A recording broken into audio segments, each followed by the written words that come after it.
Okay, let's try this again. This is going to be a video that is an introduction to the class and to learning how to paint, learning art.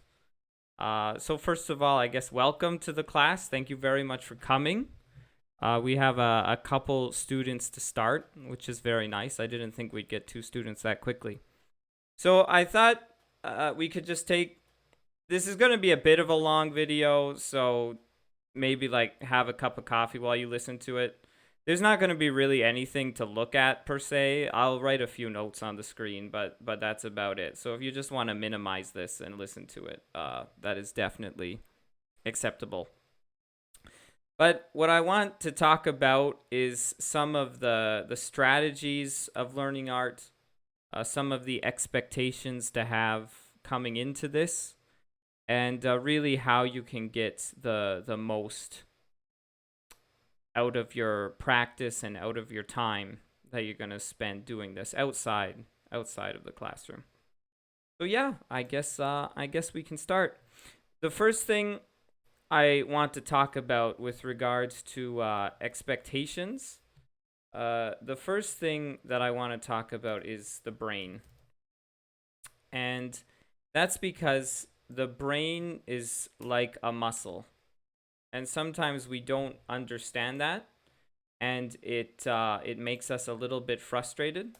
But just like any other muscle takes time to grow and get bigger and be able to do more, the brain is the same. It takes the brain time to do more and to improve and to be able to handle art. Like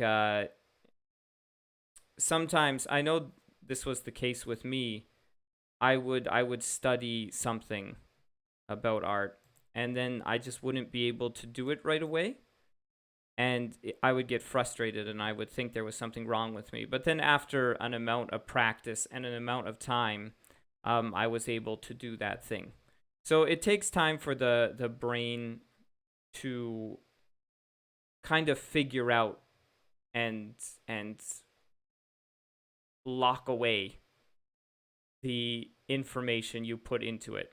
So if you learn something and it takes you a while to actually be able to accomplish it, don't get frustrated. Don't quit. Your brain probably just needs some time. One specific area where the brain really improves is in visualization, and visualization is very important when it comes to art. Visualization is the ability to see in your mind what you want to paint before you begin. And yeah, your brain won't be able to do this instantly. Like, for example, right now, if you close your eyes and you try to imagine an apple, it might be very hard to see that apple. Probably you can think of the word apple. Maybe you can get like a very vague silhouette in your head, but to actually be able to see the apple, you probably can't do that when you're just beginning with art. Uh, but as you do it, your brain will get more used to absorbing information visually, and you will begin to be able to visualize things. And when you can visualize stuff, it will make you a much more efficient painter, and it'll just make you better. Kim Jung Ji, hold on, where did it go? Yeah, Kim Jung Ji, that famous Korean artist. I'll throw his Twitter at on the screen if you want to look him up. In case you haven't heard of him, he's pretty famous. So I mean, you probably have heard of him. But he says you have to be able to visualize what you're trying to draw. Without that, you won't be able to improve or advance your skills. So being able to visualize the scene is very important, and amongst artists it's relatively well recognized that you need to be able to do this, and it takes time because it takes your brain time to be able to learn how to do it.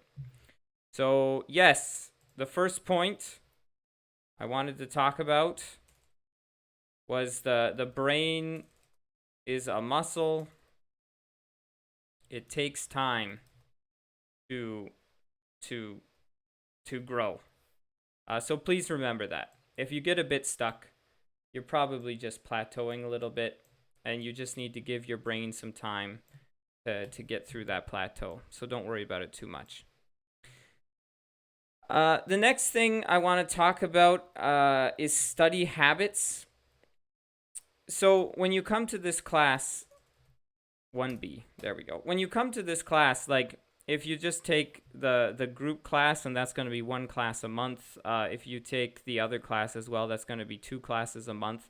Obviously, 2 hours a month is not going to be enough to get you where you need to be. So you need to learn some good study habits as well. The first thing is you want your study to be regular. So that means making a schedule. The next thing is you want your study to be focused.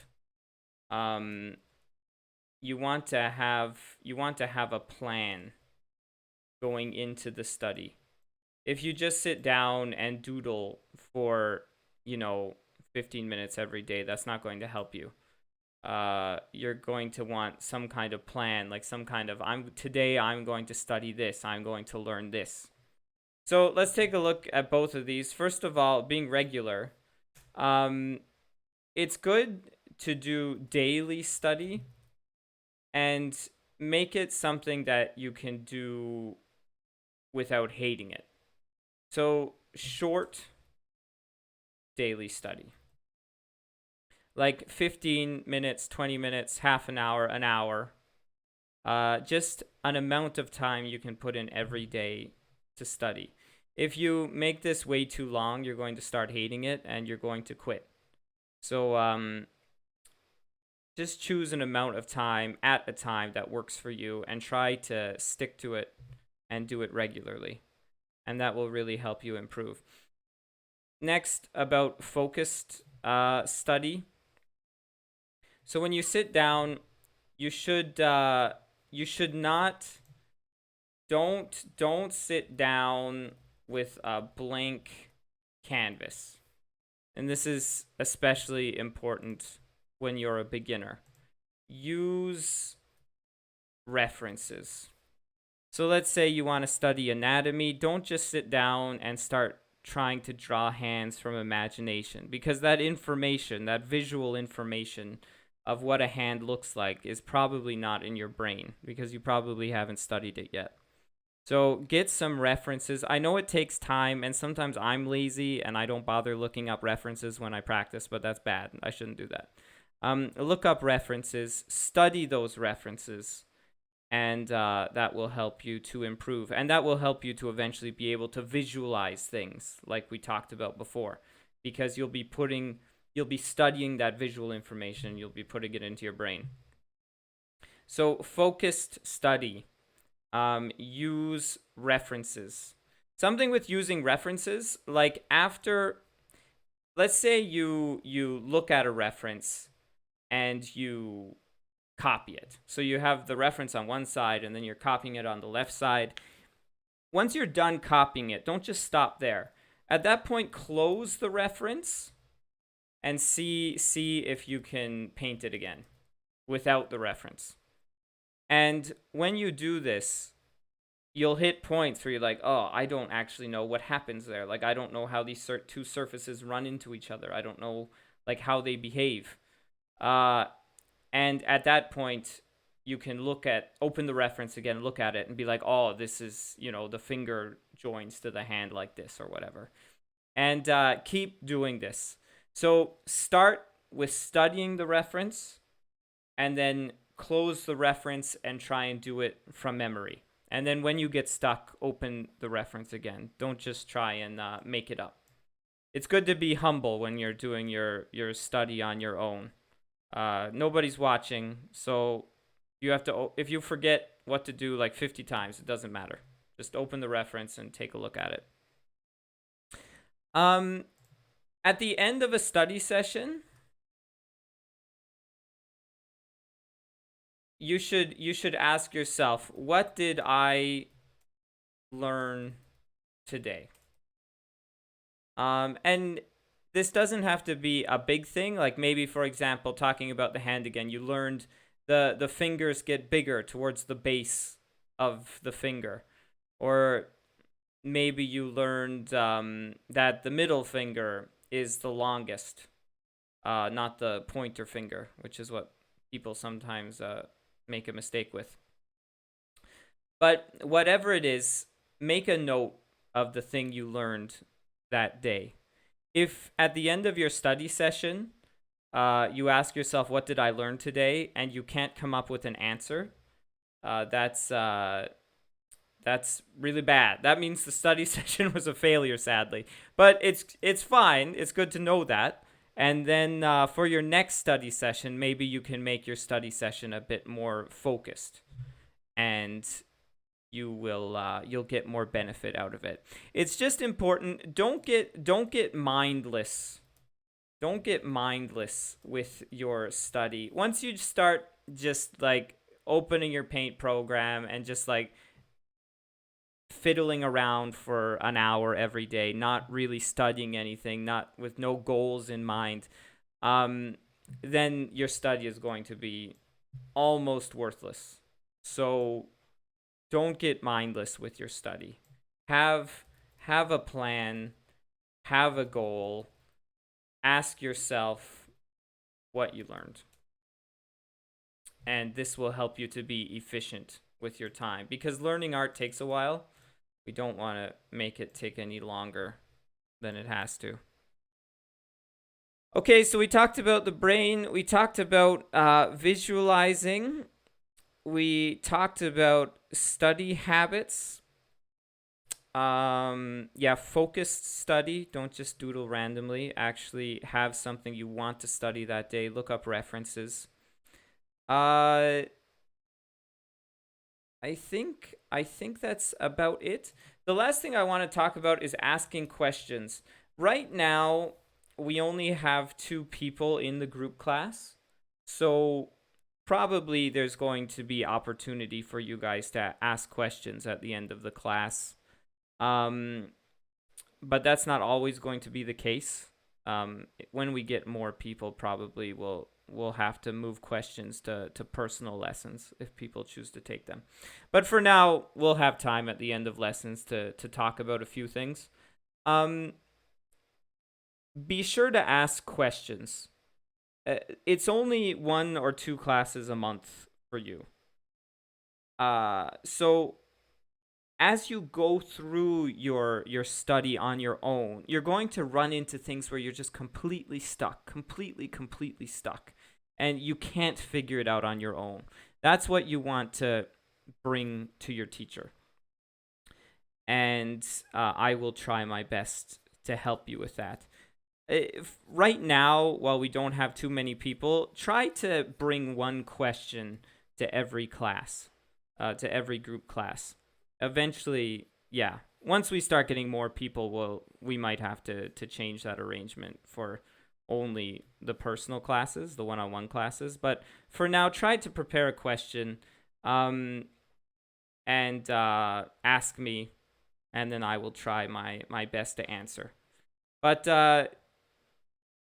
I will obviously prepare information to bring to the classes, but definitely use me in any way you see fit with regards to asking questions. And that's going to really help you learn, because I'm not going to know what you don't know. I'll be able to figure it out after a while, but it's much more efficient if you just tell me what you don't know and what you're struggling with. And it will save us both a whole lot of time. So yes, prepare and ask questions. I hope this did not get too rambly, but it probably has become a little bit rambly. And I think that's about it. So what we talked about the brain. The brain is a muscle. It's going to take time for the brain to be able to visualize things. It's not going to be able to do that right away. So if you feel stuck, don't get frustrated. Just keep up your practice. The next thing we talked about was focused study. Remember, use references when you study, sit down to study with a goal, and don't get mindless with your study. You want to sit down with a goal in mind. And remember, at the end of your study session, ask yourself, what did I learn today? Write it down. If you can't come up with an answer for what you learned that day, please look at your study habits, because you're probably doing something not 100% correct. And yeah, keep your study sessions short. I can't speak. Study sessions short and focused. And then finally, when it comes to the classes, ask questions. For now, you can do that during the group class, and in the future, maybe we'll have to move that to the one-on-one classes. But ask questions, and I will try and help to fill you in there. Anyway, that's about it. Thank you so much. And I guess we'll see you guys soon. So have yourselves a wonderful day. And we'll see you in class. Bye. Bye. Bye. Bye. Bye. We'll see you next time. Bye. Bye.